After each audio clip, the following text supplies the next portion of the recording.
Nezad retrieved the ceiling plates and pocketed them.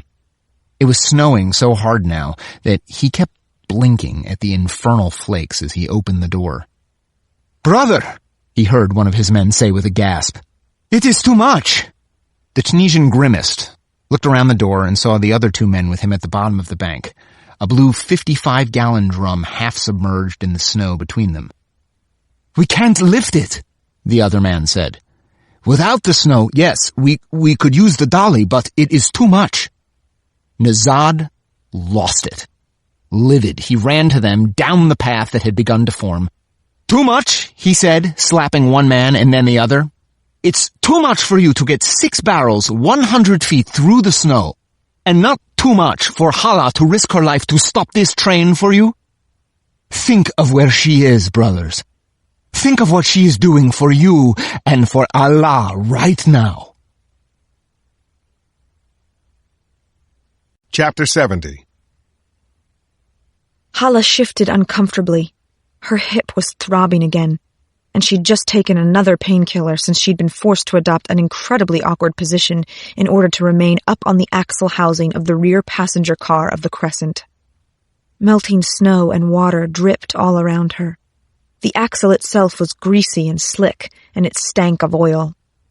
But the metal was surprisingly warm, and she'd been able to straddle the axle, the gun and the tool bag stuffed on a flange above her. She held tight to what looked like part of the brake. They might come and shine their lights up under each carriage, she thought. But that would take a while, certainly long enough for Nezad and his men to complete their part of the mission. She could almost hear Alex Cross and the FBI men thinking, "She's booby-trapped the place. Who knows how many devices she's set up?" They would be slow now, methodical. Hala closed her eyes, praying that Nezad and his men would have enough time. Chapter 71. Nezad and the 3 other men strained against 2 nylon straps he had wrapped around the second barrel that had come down from the truck. They pulled the heavy, awkward load over snow that was becoming packed down and more navigable despite the flakes still falling all around them. Grunting, they made one last heave, slid the barrel up against the green rail car, and tipped it upright. It had to weigh 300 pounds at least. "Third one comes out first," the Tunisian said with a gasp as he climbed up onto the buckles that held the train cars together, and then up over the transom into the container itself. He flipped on a headlamp and saw 3 blue barrels that looked almost exactly like the substitutes he'd brought to the door.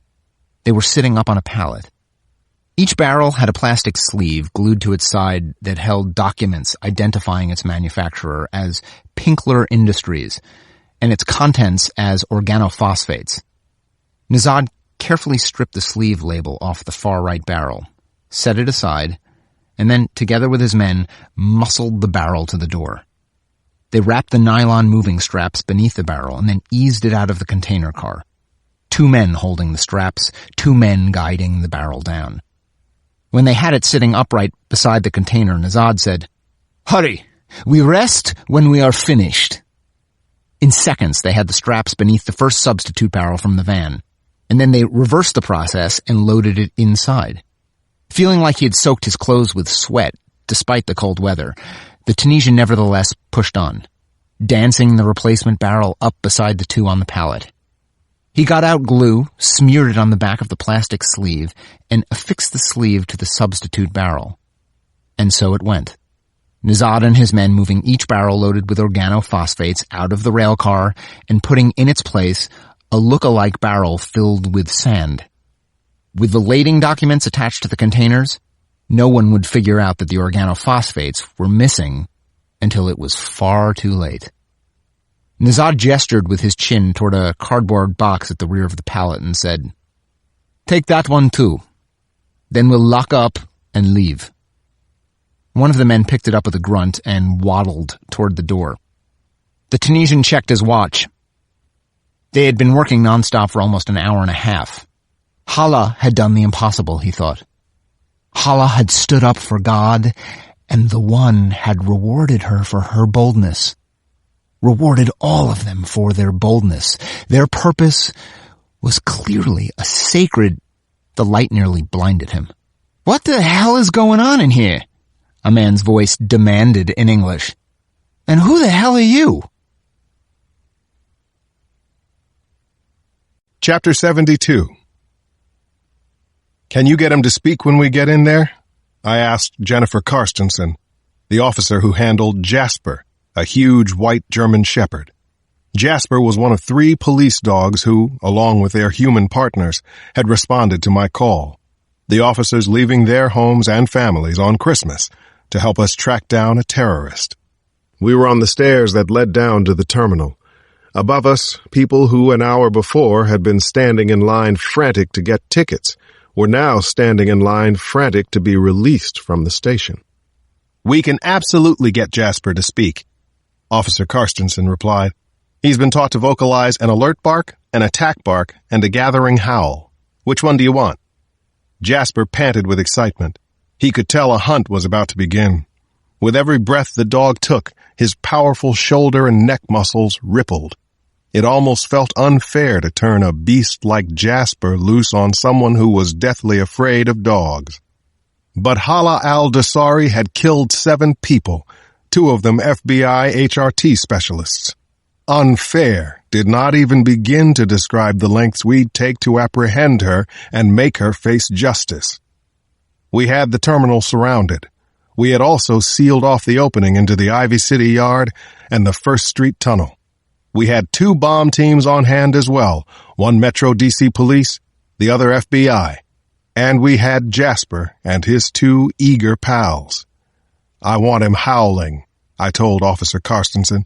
I want all 3 of them howling like a pack of wolves when it's time.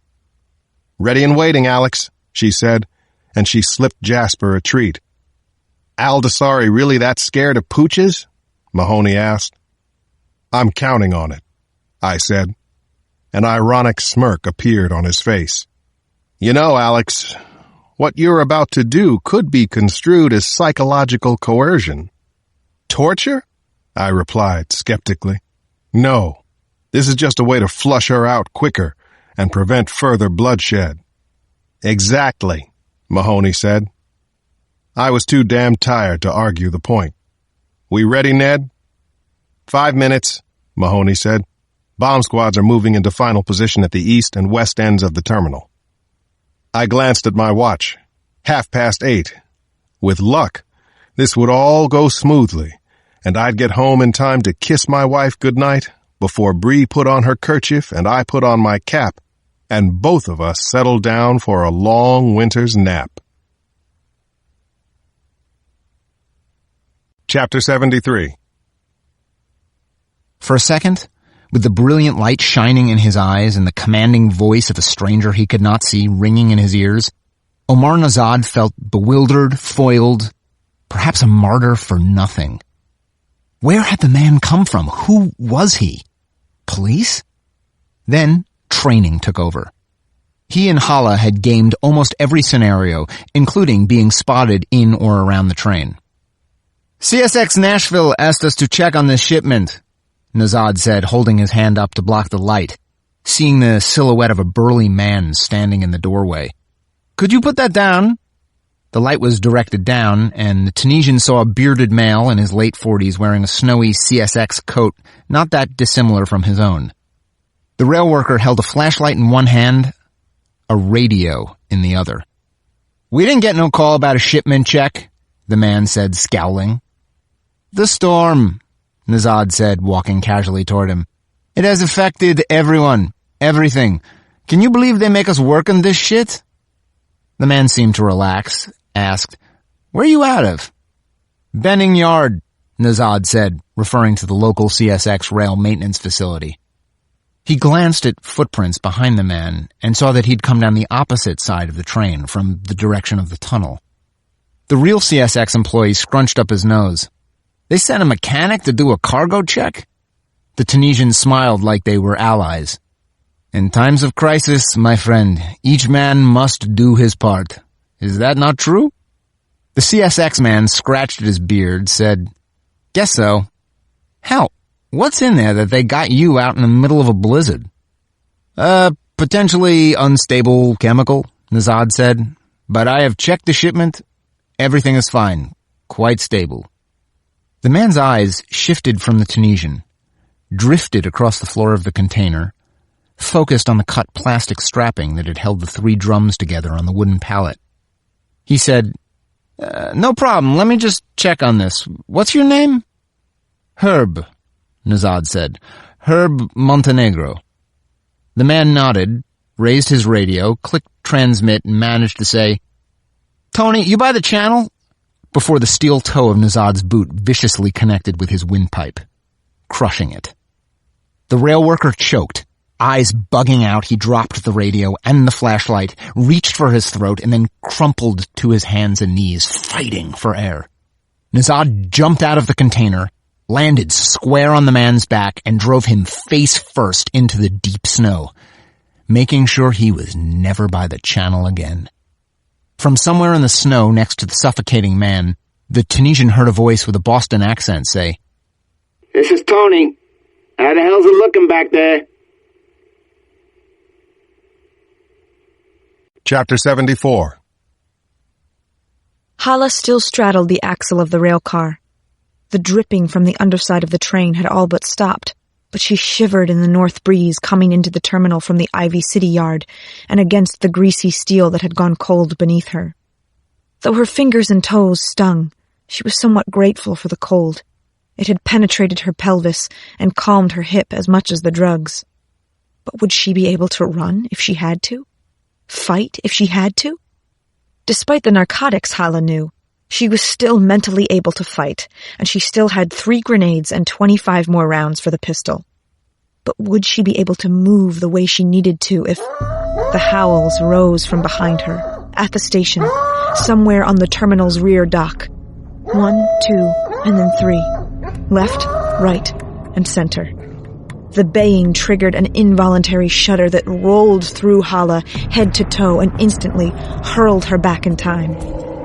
She saw herself at 4, at her grandfather's place in the desert, petrified by a pack of wild dogs that were tearing into a young goat that had gotten out beyond the fence. Horrified and angry, Hala had gone to help the goat. The dogs turned on her, mauled her legs and arms, tried to kill her. 29 years later, hiding beneath the train and listening to the police dogs howling, Hala was enveloped by the same terror she'd felt when the pack in Saudi Arabia had tried to tear her limb from limb. Shaking now, sweating, she had to use everything in her power to keep herself from collapsing and curling into the fetal position. A voice in Hala's mind, her late husband's voice, told her she had to fight. She could kill the first dog, and maybe the first dog's handler, but the police that followed them? And the second dog? And the third? Despite Tariq's voice commanding Hala to focus and figure out a way to escape the dogs and join Nezad, she kept thinking about that baby goat from her childhood, how it had blatted in fear as the pack circled and snapped at its legs. She kept seeing the dogs turn on her, feeling their teeth ripping at her skin. Hala fought off the urge to puke and shook her head, willing herself to conquer a fear that felt primitive and instinctual. The howling stopped. She gasped, feeling smashed up inside and somewhat embittered at the method Allah had fashioned for her martyrdom. My greatest fear becomes my sacrifice. My deliverance? Hala al-Jasari. A voice that echoed through the terminal came from the public address system high overhead. This is Alex Cross with Metro DC Police. You are surrounded. You have no chance of escape. And we have your jacket and boots from the ventilation duct. You have 1 minute to lay down your weapons and reveal yourself. A long pause. Or we'll release the dogs. Cornered, up against the wall, she considered giving up, surrendering herself so Nezad and the others could complete their mission and put Al-Aila, the family, at the front of the fight against the great Satan. She might not share in the blessed experience, but she would live to hear about these great things. She would live to rejoice at God's will on earth. Or she could buy Nezad even more time. He had not yet called her or texted her to say the transfer had been completed. And it was still snowing, was it not? It was. her duty,